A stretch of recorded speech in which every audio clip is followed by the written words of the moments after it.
Heather, thank you so much for coming on our podcast today, winning the home game. I'm so excited that you're here. I'm so excited to be here. Yeah, and a couple of days ago, I knew you were coming, and I was Uh-huh. I was thinking, how did I meet Heather? And I know the way you might think I met you, but I actually started following you on Instagram probably 7 years Oh, ago, wow. 6 or 7 years ago. I remember this is really weird because I actually remember where I was. Oh my I gosh, was this is sitting fun. two homes away that from what I have today, so two houses Yeah. back. I was sitting on the couch, and then you came up on my feed Uh-huh. because back then you were actually doing reels. I mean, you were like one of the very first real estate agents that I knew who were actually doing them. Uh-huh. And I was very engaged. Like, wow. I remember just thinking, wow, she's really good. And Oh, I wow. kept following you and following you. And then lo and behold, I find out that, you're my brother's real estate agent and my sister-in-law. Yeah. And then that's how we actually started working together. When they bought a house, and then also, yeah, and then since then I've had the pleasure of working with you, with some of your Seattle folks Yeah. too, and so that's been my honor. But I just want you to know that you That's actually so encouraged me funny. because I wasn't even on Instagram. I Oh, didn't wow. know. I mean, every picture on Instagram was of everybody else but me. But here you are talking, and it was real stories, and it was like mostly in your car, right? What did you call that? I, I mean, car talk. Car talk. Like, There you go. very You're the creative. original car talk. I bet you were. If we go Yeah. back, I bet you I were. actually do think I was know. because I used to do, and the reason why I did it in my car is because I was nervous. And so I could sit in my car, the lighting was really good, and I would like pull up to the office, sit in my car, and I would try to record something, Right. and I could record it like 20 times. No Yeah. one could hear me, Right. see me. Right. I mean, they probably could see me. And so then that became my thing. Right. And that's really where I Yes. started getting followers is from Yeah, that car it's talk. true. And you're very authentic and true and just so believable. And working with you, you are exactly who you are on Aw, there. that's So nice. I just thought I'd Thank share with you how I you. really met you. Yeah, You're that's famous. so funny. I love hearing that. When I look back at those original videos, they are so funny to me. Like, I wouldn't say cringe because that's No, how they I were good. learned. That's how I like got, but I don't do it the same way anymore. Right. Yeah, you've Yeah. evolved. Yeah. But I mean, I think social media today is it's actually better like that when it's just authentic and Same. talking rather than polished. So Exactly. keep it up. Yeah, So thank you. Thank okay. you. All right. So we're gonna start from the beginning, and the first question I'd like to ask you is, for our listeners, how did you get into real estate? Yeah, okay. So it's kind of by accident, really, because I thought I was going to be a lawyer. And so I was in law school in Chicago. I'm from here, but I had moved after college. And a mutual friend brought a friend to Chicago, a guy, and I started becoming a little more interested in him than law school, and he was from Kirkland. So I ended up dropping out of law school and moving home to kind of pursue this guy a little bit and see, where I wanted to, do I want to continue with law school or do I want to try something new? But anyway, so I'm living in my parents' house and they're like, you need to get a job. So I actually went back to my college roommate who is a CW title rep and was like, hey, can you help me get a job? She said, for sure. Her name is Nicole Harding with CW Title. I should give her a shout out. But she said, I have a few top producing agents that I could get you interviews with. So you could be their assistant. You could, get into real estate if you wanted. But I interviewed and I got a job working for Brian Loveless in Kirkland. And I worked for him for 3 years. How old were you? I was 25. Oh, wow. And it was like the most amazing paid education because he did, really high volume. He worked with all kinds of different people, all kinds of different clients. And I was having my hands on, 40 to 50 contracts a year. And ultimately, he was like, you can do this on your own. And Wow. so I did, Wow. very scary, but I did. And so ultimately, I ended up joining the Queen Anne Windermere office and kind of has been on my own ever since then. Right. And been with Windermere ever since. Ever since, Wow. always with Windermere. Yeah. He was with Windermere. Oh, wow. And so I've never, I've been at different offices just because that's where my life took me, but I've always lived pretty close to where I was working. Right. Yeah. I love that. What a Yeah. great start in life, right? You just know? accidentally followed a boy. Yeah, exactly. And I really, there's this whole story that my husband, he actually stopped working in his corporate job about a year and a half ago. And it happened because we were sitting around one summer night and he was saying, we have these like dinner questions where we like to ask our kids and stuff. The question was, if you could do any job with no training and you get to start tomorrow, what would it be? So we're going around the table and everybody's answering, and it gets to me and I said, I don't think I would change my job. And my husband was like, what? Like, oh my gosh, come on, any job. And I'm like, no, I really love it. I love what I do. I love working Wow. with people. I love working with our friends and family and their friends and family. And so that conversation sparked the fact that he didn't feel the same way. And so maybe it's time to try something new Right. so that he can have that same feeling. Wow. And so, but it made me realize like I'm really in the right spot. Yeah. So And also that's true love that Yeah. he's able to do that now. I know. That's Oh my gosh, I amazing. feel so good about that. Oh. I mean, like what a special gift that I can give him to kind of Right. like be able to restart and Right. decide, what does he want to Right. do? Plus spend more time with our kids, which, Right. you know, And you guys are still babies, so you Yeah, have we got lots of time. You have lots of time. Yeah. Right. Okay, love that. yeah. All right. For someone thinking about buying in the next year, right? So Mm-hmm. 2026, we could say, what should they be doing right now to prepare? Okay, this is a great question. My thought is just always meet with a lender. I mean, you're perfect for this because it's like people always come to me first thinking I'm the first stop. I don't know why people are a little timid to talk to a lender sometimes. They feel like, oh, I'm going to have to run my credit, or I'm going to have to, maybe hear news I don't want to hear, or, I don't know. But they tend to come to me first. And then when they come to me, I send them away with homework to go talk to you. Right. And so to me, the very first thing that I would want someone to do, meet with a lender, talk about your finances, talk about, what it's going to take to achieve your goals, and then come back to me when you have a clear path with that.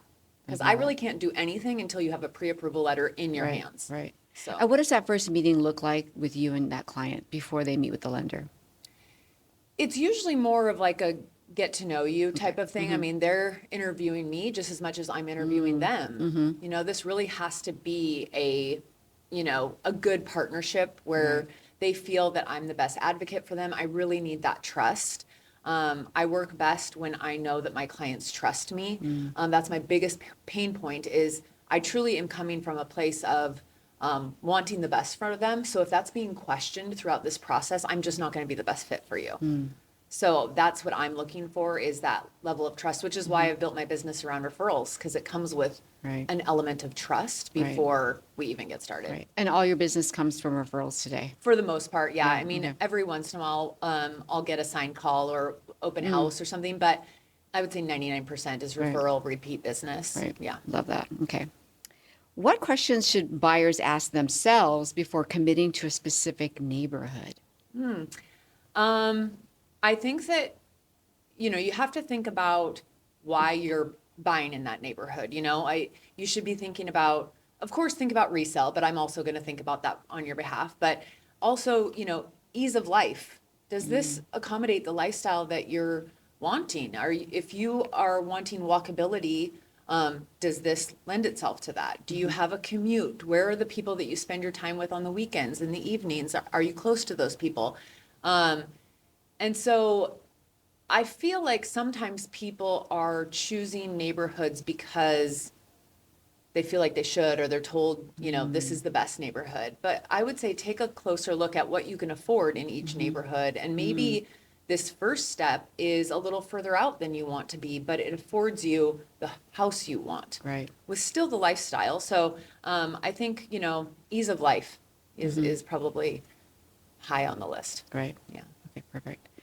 When does it make sense to stretch slightly for the right home? And when is it risky? I think it almost always makes sense to stretch for the Really? right home I love that. Okay. because it's the right home. That's not always easy to find. And so in the Seattle market, especially, often the right home is also right for someone else. And so it may get competitive. It may, you may have to do a little more than you anticipated in order to win the house. But if it's the right one, that extra, sometimes, we talk about, $50,000 more. That is a lot of money. But amortized over 30 years, Right. It's your coffee for the month. Like there's ways to make, concessions in your life to get the right house. I don't ever want somebody to financially, get into a situation that is not okay. But with the lenders that I'm working with, like you're not stretching people to their last, Right. morsel with your pre-approvals, right? There's usually a little bit of leeway there. So I feel like if it's the right house, grab that leeway and get what you really want. Right. So And with what I do, I really see that probably 75 to 80% of clients are approved for much higher than what they applied for. I see it every day and I show Totally. it to them. So if they apply for 850, they're usually approved for like 1.25. And I show them this is your max amount, just so they know. Yeah. But yeah, Exactly. I mean, and that's almost always people come to me and they say, "Oh, our price point is 850, but the lender says we're approved to this, higher amount." So if you've got it there, at least explore it. right. For the right house. For the right house, for the Right. right house. And don't get house poor or anything like that, but Right. it's always going to feel uncomfortable. It's always going to feel nervous and, oh gosh, can we do it? You can do it. Right. It'll Exactly. be good to you. Love it.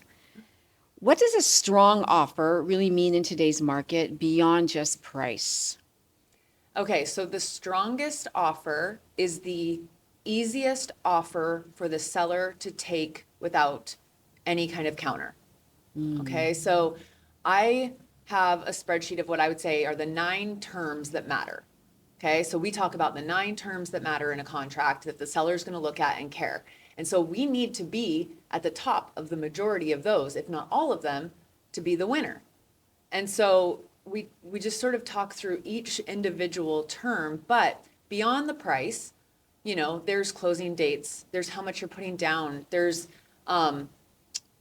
just it being clean and presented well. Your agent's rapport is very, very important. A complete offer. Sometimes I think I help as many sellers as I do buyers every year. So I receive a lot of offers, just as many as I give. And when I'm receiving these offers, I am often thinking, let's say I have a house that gets 10 offers. Most of the time there are 2, maybe 3 good offers. And what I mean by that is they're well written, they're clean, the contingencies are thoughtful, it makes sense, and the agent has called me, introduced themselves. So I think for those other 7 or 8 people, they're just running around making offers with people that are not really representing them in a way that will Right. ever get their offer accepted, and they have no idea. Right. And so Right.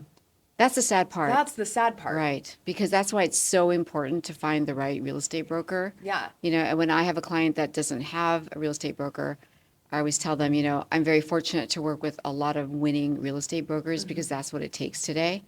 And so, just to try and refer them to somebody because it's probably so the number one important. thing. It's so important. And beyond your agent, being a winning agent, also their relationships in the industry are so important. And people don't Right. really understand that. And when I'm giving my value proposition to clients, they're interviewing me, I always mention that.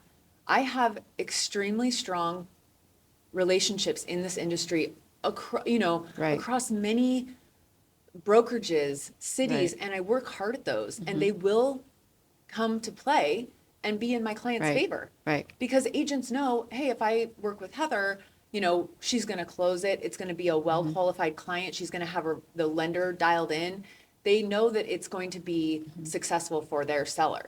There's And trust. There's trust there, exactly. And so I think that is another piece that people don't know how to consider, but Right. it is really important. Right. Yeah. I love that.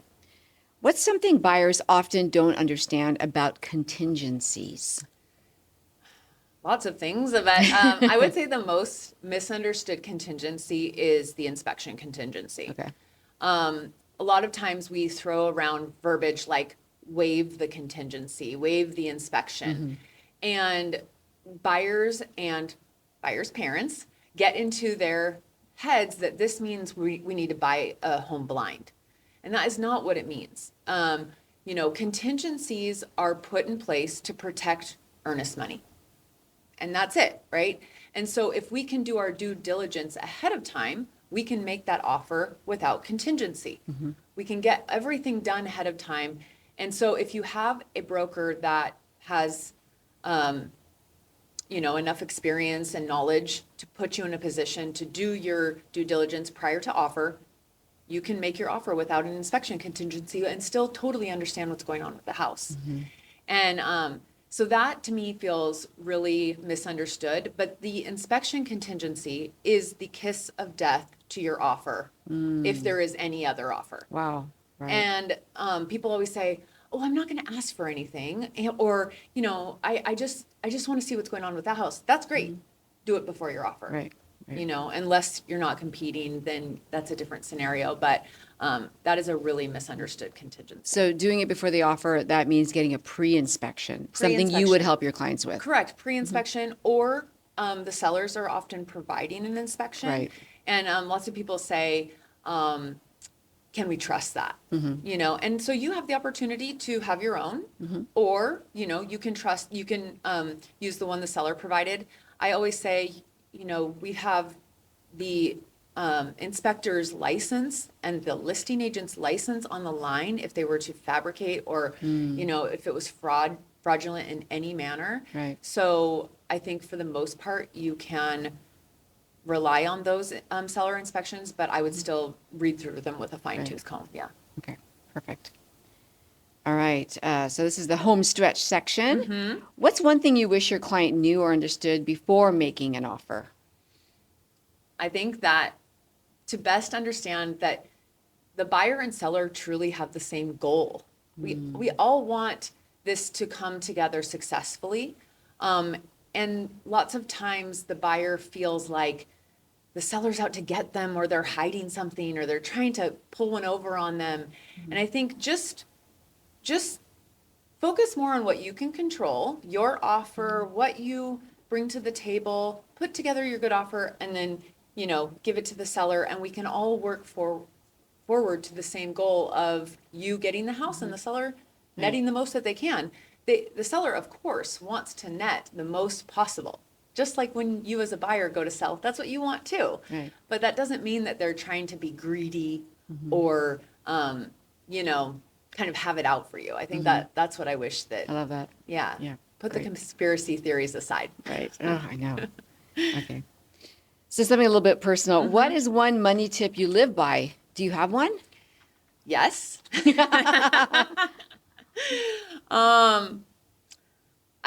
So in this industry especially, and I know you know this too, is you have to spend money to make money. And I think that there is a way to be savvy with your money and frugal, but not cheap. And so for me in this industry, I've always been generous, and that comes back around. And I think a money tip for agents is not to live in that scarcity mindset, live in a spot of abundance, because the more you focus on that abundance, the more it comes. Right. It's so true. It's so true. Right. And so I don't, I definitely am a budgeting person. I have my budget. I pay attention to it. I balance it. All of that really is important to me. I'm married to an accountant, so that's important to me, a finance guy. But at the end of the day, I know that in order to keep my business churning and my life churning, then I have to spend money to make money in investments, investment in my business, investment in each client. And so I think that's really important. And, I was an agent during the recession. So I know that our paychecks are not a guarantee. We never know when the next one's coming. So I also am a very good saver, and I have different income sources. I do not have all of my eggs in real estate sales. We have investment properties. We try to focus on different channels of investment and money coming in, so that if the market changes, I'm not, freaking out, basically. Right. Yeah. I love that. But I love what you talked about also about scarcity Yeah. versus abundance. It is so true. You do get back what you give. It is 100% true. For sure. Yeah, that's gold. Yeah. What's one must-have kitchen appliance household item you can't live without? Now, you got 3 kids, Three right? kids, Yeah, yes. 2 girls and a boy, the Yeah. baby boy. He's not a Yes. baby anymore. Feels like it, but yes, I All right, know he's right, not. They're getting too big. right. So, but yeah, okay, so my can't live without it. If it broke, I wouldn't be able to move forward is my coffee pot. For What kind? sure. What I kind do use you an have? espresso. Okay, yeah. And paired with that is I have a hot water tap at my kitchen sink. Oh, So it like just gives out not boiling but very hot water. okay. So I make an Americano in the morning. I use my Nespresso with my hot water tap, but I use my hot water tap for a million things. I would never not have one going forward. Like, you've got a pan that needs to soak. I put my hot water in. I'm boiling water for macaroni and cheese, hot water tap, tea, whatever it is. I did not. Is it filtered or just? Yeah, filtered. Oh, that's so It's great. so good. Okay, I didn't even think about that. So you can like use water to boil Yeah, from that. exactly. Like Okay, it's quicker. very hot, almost boiling. You put it on the stove and then your water's boiling in a I second. love that. I have to Yeah. explore that. Yes, that's a good one. All right. Okay. Now that we're going to go back into investment. So Okay. you and your husband have designed and built homes, which is really cool. What should buyers know about new construction or custom builds? I have a lot of clients that come to me and say, I want to build a home and I want to buy land. Yeah. And I say, this is a lot of work for you. So I kind of give them that, and then they usually end up buying a regular house after they, jump into it. Yeah. So tell us your thought Yeah, on that. I think that there's this sort of romance around the idea of building and designing a home. And the reality of it is it's hard. Yeah, I for wanna a do it. billion, reasons, but it is it's a lot more expensive. It takes more time. You have to have a ton of cash because you have to, number one, to buy vacant land, you almost always have to pay cash, if not 50% down. Correct. And then beyond that, in order to get a construction loan, you have to have 25% of the finished product plus your reserves. And so the amount of cash that is needed in order to build a home is insane. So that, and it costs more. And it's not easier, Yeah. At all. And the other thing too is I think if you are not a person who can make fairly quick decisions, if you're not decisive, and if you don't have an eye for design, you're going to then have another cost of hiring some sort of project manager and designer, and Right. and it's going to be exhausting. Right. Because even I loved my builder. I love my house. I'm in the industry. I'm a fast decision maker. My husband basically had like 3 requests for the whole house. And, I got to You built your do house. yeah, we built our house. I got to design it. I mean, he and I designed it together, but it went as well as it can go. Wow. However, I probably had decision fatigue for 2 years where it was like, don't even ask me what we're having for dinner.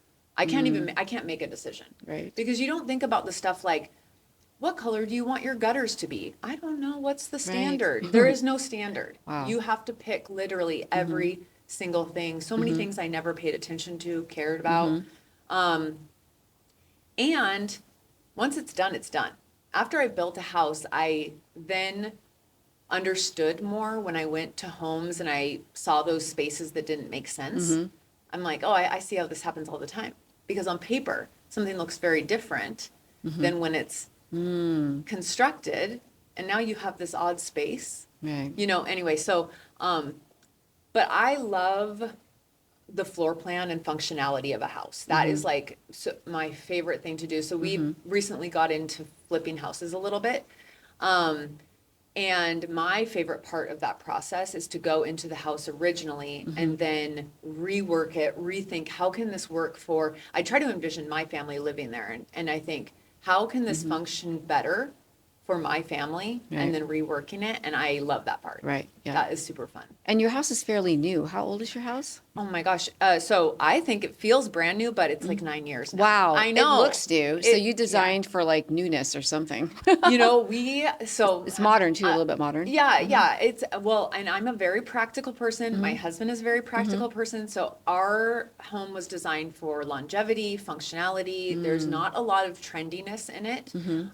It is very, I would say most things are pretty classic and they are, I mean, even like we made all the counters about an inch or 2 inch, depending on the room, higher because we're tall people. right. And so our builder was like, well, you have little kids. I'm like, they're going to grow up. They're gonna be tall. And they're going to stand at these tall counters. Until then, we're going to have stools. So, and I thought about, when they come home from college, and everything was about the longevity of the Right. house. Right. So, and our house originally, the design doesn't have a lot of color because I thought, well, I can bring that color in. Right, It's very right, white. right.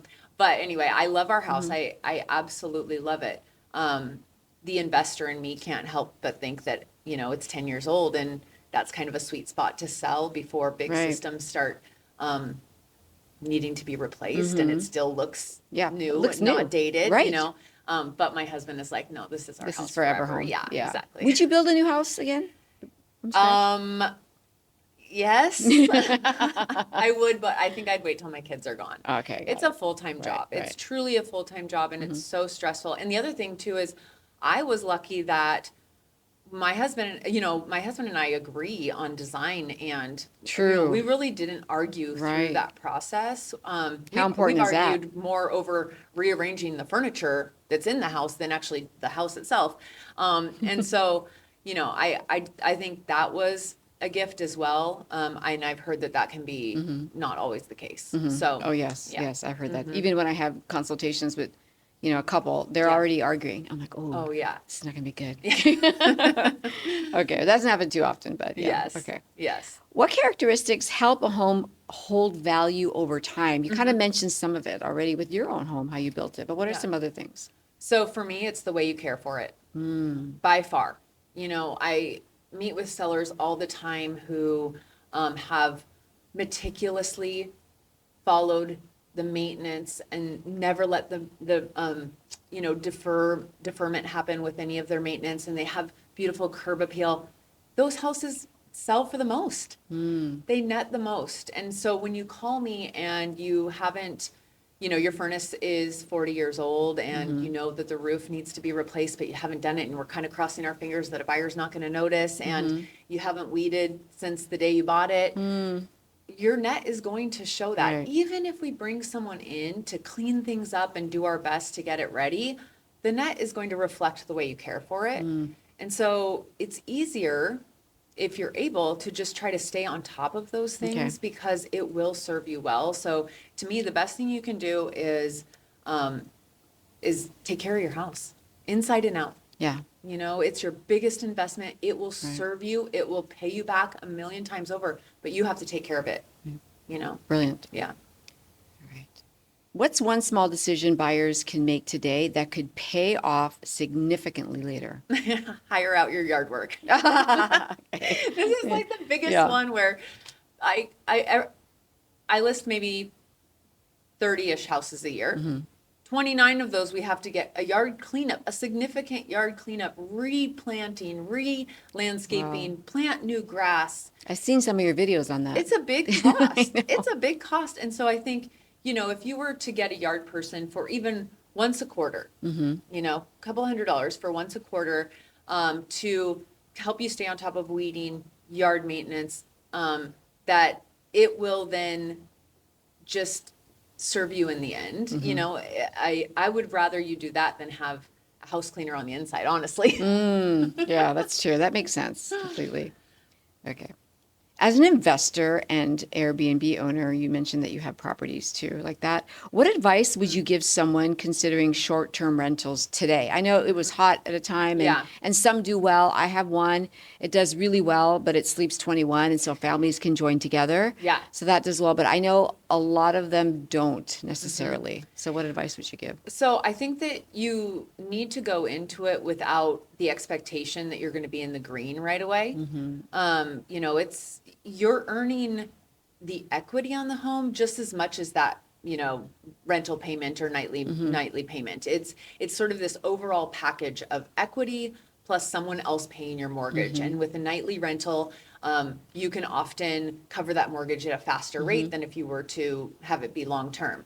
But the thing I would say that, and I'm sure you can relate to this, the thing that I would say you need to consider with an Airbnb is that every night is party time, right? And so you think about the times when you spend at an Airbnb and you're celebrating, you're with your friends, you're drinking, the music's up, you're having a blast, you love it. But think about the way you treat an Airbnb in relation to the way you treat your own home and the way you behave there. There's a difference. And so you think about at your own home, maybe the biggest party you had in the whole year, and the wear and tear and the things that happened in after that party, the cleanup. That's every night of an Airbnb, which Wow. is fine. Right. But to keep up on that wear and tear and that kind of like party all the time, it definitely does more to a home's, like the consistency in the finishes and all that. Like, Right. you're wearing and tearing on that house at a faster Right. rate, which is fine, but that needs to be kind of in your Right. budget of replacement of carpet and paint and all those things. And then the other thing too is, if you like, for me, we have our home in Seabrook and we rent that out, but it's also a way for us to have a vacation home and someone else to help us pay that mortgage, right? Right. So we use it as our Airbnb, our vacation home. And when we go there, we have to really set it aside, emotions aside and things aside, because someone else is in our home, someone else ruins things, someone else spilled wine on the carpet, but it's a business, right? And so we just have to show up and enjoy it and, think of it that way. But if you're someone who is very particular about their things or the way your home is kept, that is wonderful. That will be hard when you show up at your Airbnb and like things are missing, things are in the wrong spot, things are ruined, and you didn't do it. Right, exactly. So- So not everybody really has a stomach for this, is what you're saying. I would say Yeah, no. right. Yeah, and party all the time. I think there's a song. Yeah, Party exactly. all the time. Yeah, That's, party I didn't all think the about time. like that. Now I'm a little stressed, but okay, that makes sense. Okay. But it is also a really beautiful thing that someone that you're able to subsidize or cover your Right, mortgage. right. I mean, it's amazing Yeah. if you can set all that aside and just look at it as like a business. Great. Right, right. Yeah. Perfect. All right, let's shift a little bit to the market. Where do you see the market heading over the next few years?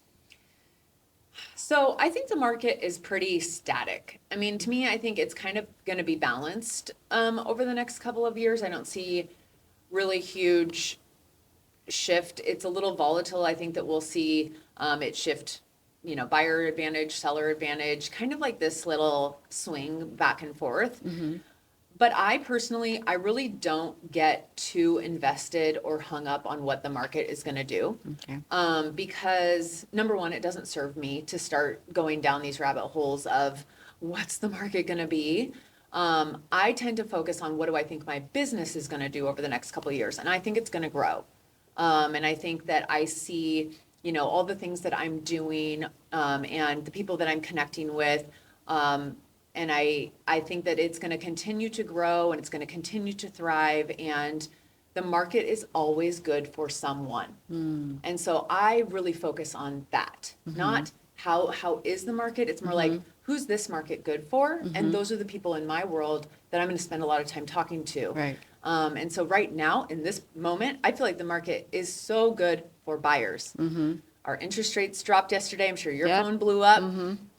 We did not see a huge increase in prices in the last year. We have tons of good inventory. We have sellers that are willing to negotiate.